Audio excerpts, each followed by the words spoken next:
That's a good sign. It's a doe. It's a doe. Did you get it? Yeah, I think so, but... I could have slowed down, but there was a bunch No, it's okay, don't worry about it. We were going 100 miles an hour, there's no way we're gonna see it. It was a rat, but Well, I know, but we can get film. we can get filmed, yeah. We need deer on film. I'm working on it, dude. Jim, what we got? Anything good? Maybe. Maybe. Right there, there's a buck. It's a bug, it's a bug. Why is my door locked? Alright, let me inspect. Yeah, it looks like a buck and a doe. And the buck's after it. Now's your chance. Okay, fill me in. We were just flying down the road, and like I was talking about the dirt, here's a nice track right here. I was talking about how fresh dirt is almost as good as snow. And I just happened to see these holes, and got a couple of deer here. Looks like a pair of them, and they're trotting down the road. You know, not super monster, but it looks like a smaller one and a bigger one. And they're just kind of hopping and trotting. And look at the size difference. Unless it's like a huge doe and a fawn, which it could be too. But a couple of deer anyway, and that's about what? That's within 10 hours, 12 hours old. So we know there's a couple of deer on that side of the road towards the hill. It's the starting spot. It's a point. And we've driven, where are we at? Mile marker 7 now? Mile marker 9? Oh, mile marker 9. So we've been 9 miles, and we already found where there's some deer are. And we're just poking along, taking our time. Yep. Now we'll continue looking good up the road, because say there's 3 deer and the bigger buck's farther up. This is a spot to really keep looking over good as you continue up through. And they might go up here a ways and then come back into the road again. Sometimes deer, especially in giant big woods, they like the roadsides. That's where the food is and stuff. And they'll come up it, and you'll think, well, they went on that side of the road. You go a little farther, and they would just sped up the side of it. And then they pop back across, and then it goes over on that side of the road. It's easy to miss stuff like that. And not that it's a big deal, but at least it'll get you on the right side of the road. Raspberry bushes everywhere right here. Yeah, there's feed. Yeah, you can see the feed everywhere. The other thing, be a little quiet, right? They could be standing right there. Look in the bushes first.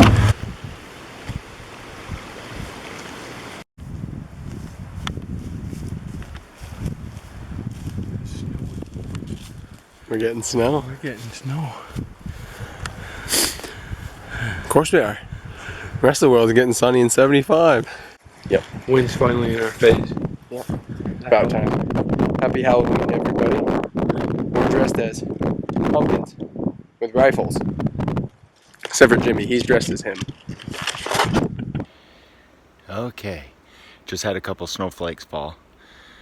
It's Halloween, so happy Halloween to everybody. I'm headed up on the mountain, and I'm in the middle of a really good food source here. Loads and loads of hardwood select cut that has been slowly growing here for the last 4 or 5 years. There's lots and lots of bramble, the cat paws there that people call them, the bramble bushes, lots of raspberry bushes and green ferns. This is just a smorgasbord of food, and it's an ocean of food. We got a great big spot here that's just absolutely loaded with food. If you're gonna travel and you're doing a lot of walking through boot brush is such a pain. And when I'm really gonna haul, or it's at night and I just gotta go, and I don't want whips slapping me in the face, I go to where the big wood is. Now the bigger wood will be along the brooks. That tall big canopy will keep the boot brush down. So at night or in the dark, or when I need to haul, I look for big sections of good wood, and I can fly right down through it and not walk through all this boot brush. Oh, it's just wow. And a brook, of course they don't cut right next to a brook, and you can hear the brook down below right here. And I'm gonna work my way up on this ridge, and then up onto the very top there, and walk around up there. And it's above 50 degrees, so the moose are probably in the shade. The deer could very well be out here. After that really bad storm we had, they could be right out in here. By walking through here, if I jump on and kick it up, great. Most of the time when I'm walking through this kind of stuff, and I'm going to be looking for deer as I walk, The bases of the trees, the bigger trees, will always have a little bit of a hump just above them. And if there's a deer out in here someplace, they usually lay down at the base of a tree. So I'm looking at the bases of all the bigger trees and all the little shelves and little humps and bumps as I'm walking along. And if I jump them, I've got a chance to see them or shoot at them, or at least know what kind of a buck it is, or what kind of a deer it is, whether it's a buck or a doe. So I'm just going to work my way and go up. I want to go up into the greenery up on top up there. It's something I do every year on the first day. So that's where I'm headed. Okay, we put it in order for snow, and it's sprinkling just barely. It's trying. Probably up high is where we'll get the most.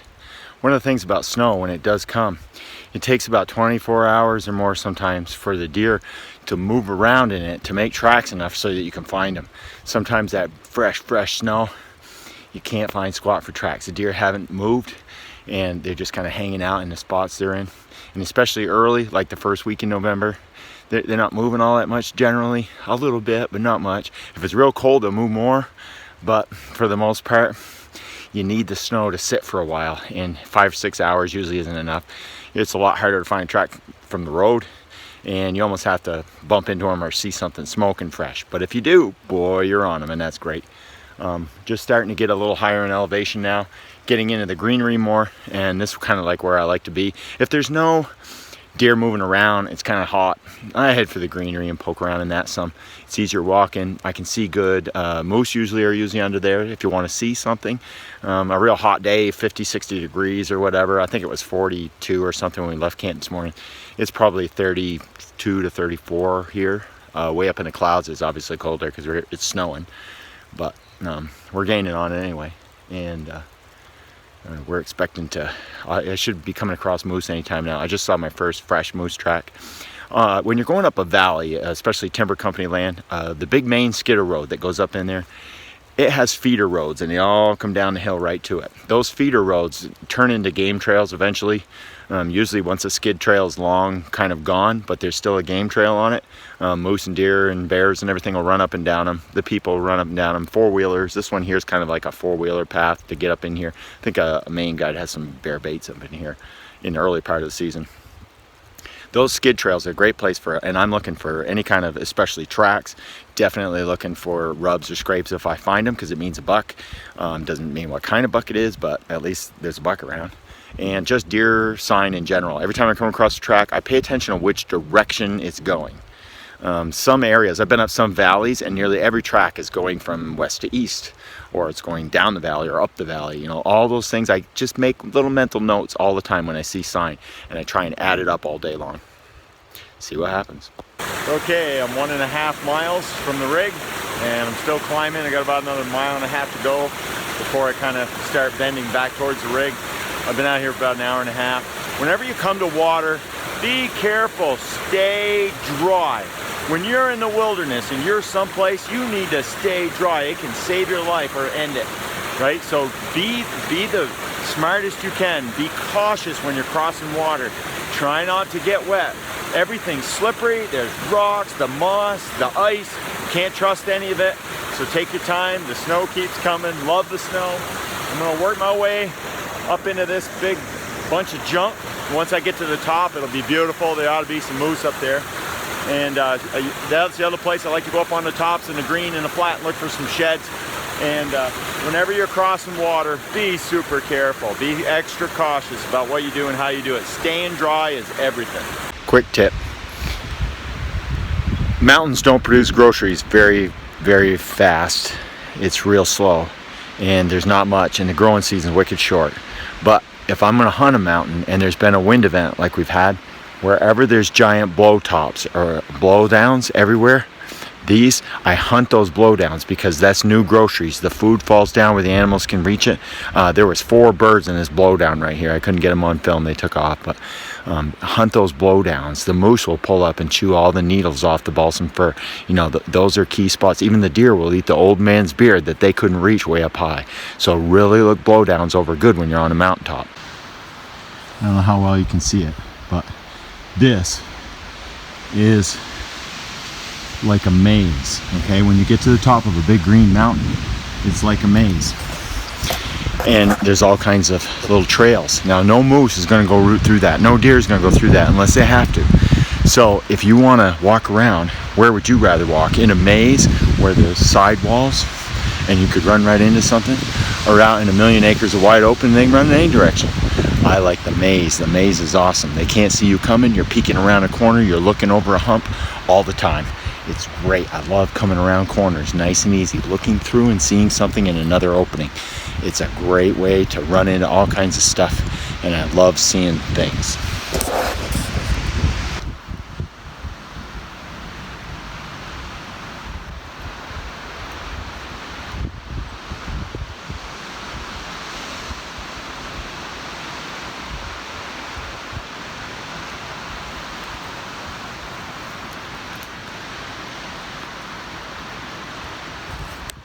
Nobody wants to come around a corner and see this.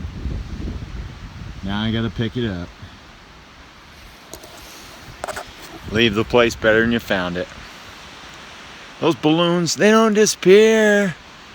They may not be able to see them anymore, but they're going somewhere. Still.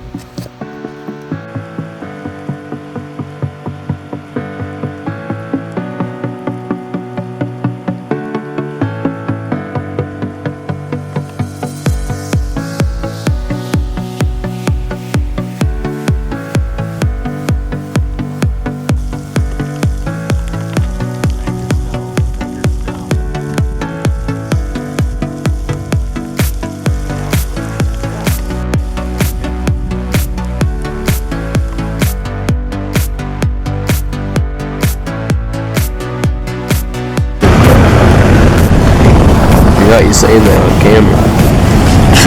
You're like, sweet. Taylor is going. Oh yeah. Don't lose me.